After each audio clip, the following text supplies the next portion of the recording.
I think maybe the largest deal in history with Japan. জাপানের সঙ্গে নতুন এক বাণিজ্য চুক্তির ঘোষণা দিয়েছেন মার্কিন প্রেসিডেন্ট ডোনাল্ড ট্রাম্প। বলছেন, জাপানের সঙ্গে মার্কিন বাণিজ্যের ইতিহাসে এটাই সবচেয়ে বড় চুক্তি। 22 জুলাই হোয়াইট হাউসে এ ঘোষণা দেন ট্রাম্প।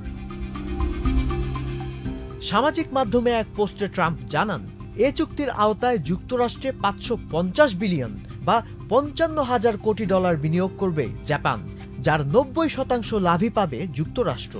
গাড়ি, চাল, ট্রাক ও কৃষি সামগ্রী সহ মার্কিন পণ্যের জন্য নিজেদের বাজার খুলে দেবে জাপান। তাছাড়া টোকিওর সঙ্গে যৌথ উদ্যোগে যুক্তরাষ্ট্রের আলাস্কায় গ্যাস পাইপলাইন প্রকল্পের সম্ভাবনার কথাও জানিয়েছেন ট্রাম্প। নতুন চুক্তির আওতায় মার্কিন বাজারে জাপানি পণ্যের ওপর 15% পাল্টা শুল্ক চালু থাকবে। এতে অবশ্য অটোমোবাইল বাজারের প্রতিদ্বন্দ্বী দেশগুলোর তুলনায় এগিয়ে গেল জাপান, কারণ এপ্রিল থেকে মার্কিন অটোমোবাইল বাজারে 25% শুল্ক চালু আছে, যা নিজেদের ক্ষেত্রে কমাতে পেরেছে জাপান।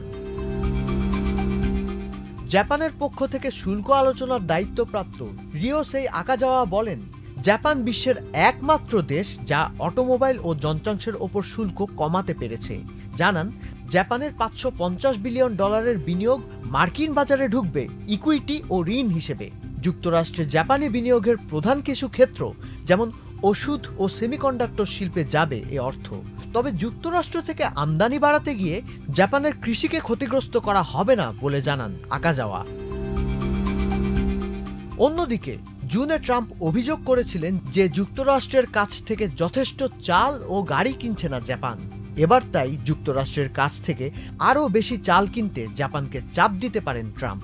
2024 সালে যুক্তরাষ্ট্র জাপানে 80 বিলিয়ন বা 8,000 কোটি টাকার পণ্য রপ্তানি করেছে, যার মধ্যে ছিল তেল, গ্যাস, ওষুধ ও আকাশ পরিবহন সংক্রান্ত পণ্য।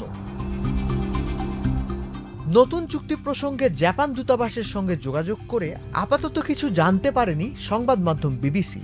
তাছাড়া লোহা ও অ্যালুমিনিয়ামের ওপর 50% শুল্ক চালু আছে, যা এই চুক্তির অধীনে পড়েনি। এ বিষয়ে সিদ্ধান্ত নিতে যুক্তরাষ্ট্রের সঙ্গে জাপান আলোচনা চালিয়ে যাবে বলে জানিয়েছেন আকাজাওয়া। যুক্তরাষ্ট্রের সঙ্গে বড় বাণিজ্য চুক্তি হলেও জাপানের সবচেয়ে বড় বাণিজ্য অংশীদার হল চীন। এদিকে বিবিসি জানিয়েছে, যুক্তরাষ্ট্র তার মিত্র দেশগুলোকে চীনের সঙ্গে বাণিজ্য কমাতে চাপ দিচ্ছে, ফলে যুক্তরাষ্ট্রের সঙ্গে নতুন এই চুক্তি নিয়ে অস্বস্তিকর এক অবস্থানে পড়ে যেতে পারে জাপান। মার্কিন বাজারে উচ্চ হারের পাল্টা শুল্ক এড়ানোর জন্য আলোচনায় বসতে রপ্তানিকারক দেশগুলোকে 1 আগস্ট পর্যন্ত সময় বেঁধে দিয়েছিল ট্রাম্প প্রশাসন। এরপর থেকে ইউরোপীয় ইউনিয়ন, দক্ষিণ কোরিয়া, ভারত সহ যুক্তরাষ্ট্রের অনেক বাণিজ্যিক অংশীদার ট্রাম্প প্রশাসনের সঙ্গে দর কষাকষির টেবিলে বসেছে। ট্রাম্প জানান, শীঘ্রই আরও কিছু চুক্তির কথাও জানা যাবে।